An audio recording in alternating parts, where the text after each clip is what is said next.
really struggling to say, apparently, today. He wants to prove a point. He wants to show that he's one of the big dogs, that he can hang with the likes of Nicolas. Well, here we go, ladies and gentlemen. We're underway in our second leg of our first semi-final. Nicolas taking on Fifilza. No goals to report in the first half of action, which means quite simply whoever comes out on top in this second leg is going to go into our final. Traditional fullbacks for Fifilza. He's playing Da Costa on the right-hand side. He's playing Alex Sandro on the left-hand side. None of the centre-back nonsense to try and stop back post headers. Instead, he wants free-flowing FIFA, and he wants to get attacking. He wants to get in the face of his opponents. Expect to see those fullbacks overlapping to allow him to get a lot of space on the wings. Well, both players representing real-life football clubs here in the esports arena as well. Nicolas, of course, representing FC Basel, and Fifilza, well, he's got that Wolves badge next to his name. So much prestige of both of those clubs, but it's going to be Fifilza here who's working the first opportunity through the central areas of the midfield, looking to utilise Ruud Gullit and Patrick Vieira, some quick passing, and you can see that little run off the ball, and it almost worked its way through to CR7 as Gullit now picks it up, kind of just trying to bundle his way through here. It's always been very difficult to get through the defence of Nicolas. We always say he is one of the best defenders in the game, and he's also very good at playing possession, holding the ball, frustrating his opponent. But one thing Fifilza has done excellently throughout this tournament is break down defences, is utilising the skill moves to beat every single man that walks in his path. However, in the first leg, he just wasn't able to get that final shot away. He really struggled to get into the dangerous areas where he wants to be pummeling away at Nicolas's goal. A little bit of a lapse in concentration there from Nicolas, momentarily presented possession back to his opponent, but the Argentine has now won it back. Now using Rafael Varane to attack that right-hand side. Now we're inside the box. This is where things get dangerous. A couple of cricketers is going to force the challenge here from Alex Sandro, and it will be a corner here to Nicolas. And it's going to be Neymar, actually changing now to R9 Ronaldo to stand over the ball and potentially deliver this cross. Whipped in towards that front post. Goalkeeper has to come out. Van der Sar deals with it. Changing the the corner taker 3 times just to ensure that the man he was aiming for wasn't marked in the centre of that box, just constantly watching and making sure he can take any advantage possible from that set piece. As Fifilza, unfortunately, his pass gets cut out. And I think Fifilza has to be careful he doesn't get lured into Nicolas's game here of just trying to go for the counter-attack and trying to break down Nicolas quickly. Instead, you can calm it down a little bit. You can play your own game. You can just dictate the pace however you'd like to. Because if you play into Nicolas's game and you start to play a fast-paced style, you are going to make rush passes, you are going to make mistakes, and Nicolas will take full advantage of that. Sandro almost managed to find that ball out wide to Neymar, and now from the resulting throw-in will find the Brazilian. Good pressure, though, from Fifilza here, making things difficult on the left-hand side for Nicolas99FC. Here is Neymar then, a little ball roll to get away from his man. Ball stood up in towards the box. Virgil van Dijk, again, we've seen it so many times since that Team of the Season or Player of the Year foot has been introduced to FIFA Ultimate Team. He is dominant in the air. As Maldini plays it to Da Costa, and Maldini being another one of the changes that Fifilza has in his squad in comparison to Nicolas. Nicolas going with a more traditional style of Van Dijk and Ramos, with Varane at the right-hand side. The only other real difference is 2 different Mbappes on the pitch. You might have seen that one of the Twitch drops was the 96 rated Team of the Season Mbappe. Well, that's going to be used by Fifilza, but Nicolas is sticking with the Team of the Year Mbappe, the 97 rated. The main difference between that is chemistry, of course. Slightly different positions between those 2 foot items. We'll see if that has an effect on the game. If Kylian Mbappe, we know what a great foot item he is in FIFA 19 and what he can do. Obviously possesses so much pace and finishing ability, and not only that, the 5-star skills as well. But here's Neymar for Fifilza, and maybe it's now his opportunity to build something, but just as I say that, a little bit of a lax pass there, looking for that kind of penetrative ball into that striker to try and bounce off. Unfortunately, it was read extremely well once again by Nicolas. All tournament long, we've been talking about how strong Tuga's defence is and how well he can sit behind the ball and frustrate his opponent, but Nicolas almost doing it better at the moment, to one of the best players going forward throughout this tournament in Fifilza, and I think maybe this demonstrates how much respect there is from Nicolas towards Fifilza, because he knows how good he is going forward. He knows he has to sit back and can't allow him too much space on the ball. I think it's a very good point. The experience might come into this the longer that this game goes on as well. See, Nicolas has a little bit more experience on his side, I should say. A fairly considerable amount of experience on his side over the Wolves man for Fifilza. And in those final moments, that's where you'll see the little mistakes or moments of clutch come in. A couple of cricketers tried to get around Virgil van Dijk, but that's a lonely road to try and get around the Dutchman. Yeah, he had to go for the cricketers just because of how Nicolas positioned Van Dijk there to ensure it was going to be very difficult for Fifilza. Almost was trying to encourage him to go back on himself and go back out to the wing, so then Nicolas could reposition his defenders and cut out anything that might come through. It worked out very successfully for him, and I'm sure that Nicolas is going to be feeling relatively comfortable at the moment, but he also needs to pose a threat at the other side of the pitch, unless he wants to win on penalties. I think both players are probably feeling quite comfortable at the moment. The game has been a battle of the midfield. Hasn't been too many chances to write home about, and you can see that from not only the game that we're watching in front of us, but from the score on aggregate. The fact that that first leg ended up at 0-0, but maybe the chance is about to present itself now. Mbappe back into the middle. Neymar, it's off the post. Nicolas recycles now. R9 in towards Mbappe! And the deadlock has been broken. And he probably thought the chance had gone when it did collide with that post. It was slightly timed yellow, but he quickly decided to pump the ball back in. Saw Mbappe had plenty of space. The goalkeeper nowhere to be seen, not quick enough off the line to stop that one. And Nicolas will be more than happy now to have a goal lead with how he's been defending.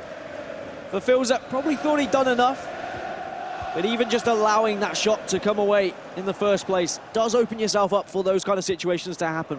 When the rebound comes off the post, players are going to be a little bit out of position. So Fifilza has to answer back now. And in a game that has been so tight, that has been so devoid of clear-cut chances, one single goal can be the thing that divides two players and sends one into our grand final. And again, it's that man, the #1 ranked player on the PlayStation 4, who has that goal advantage now as we head towards the second half. I think that's what happens when you get two players who are so closely contested, is that it can become a mistake, or it can become a little bit of fortune that can break the deadlock. And maybe this second half is going to be a little bit more open now, because Fifilza is naturally going to have to push forward and throw men at Nicolas. But he's going to leave himself vulnerable at the back as well. Nicolas will look to take advantage of that, and I'm sure he'll be thinking, okay, I've got a couple of counter-attacks available, but it's all smiles for him, the #1 player, going into half #2, and he's 45 minutes from making yet another playoff final. Well, one thing to keep in consideration, is the fact that Nicolas has only conceded 4 goals across 7 games of FIFA in the knockout stages so far. That's an incredible record at this level, down with the standard of play that we still have in the tournament towards the latter end. Well, we've been praising him all season for his defensive work. He has kind of shown and grown throughout the season and demonstrated to everyone how you should defend and how you can just stop people from attacking in certain ways. And people have learned that from him and then found new ways to attack, and he's also developed different ways to defend. He has adapted fantastically throughout the season, and I'm excited to see how he responds to Fifilza coming at him now. 45 minutes left for the Brazilian to find a goal to potentially send this towards extra time. He's got to break down one of the most resolute defenses that we have in FIFA 19, but one way to do that is get the ball out wide, and Varane, it's a little bit of a rash tackle there from Nicolas. A little bit lucky, to be honest with you. Probably very thankful that he was able to get a foot in, though, because it was looking very dangerous with the amount of yellow shirts that were streaming forward. Fifilza trying to take advantage of his position from that restart. He's able to win the ball back again in a decent position, and look how much space there is on the left-hand side, and that's why we're seeing the switch of play.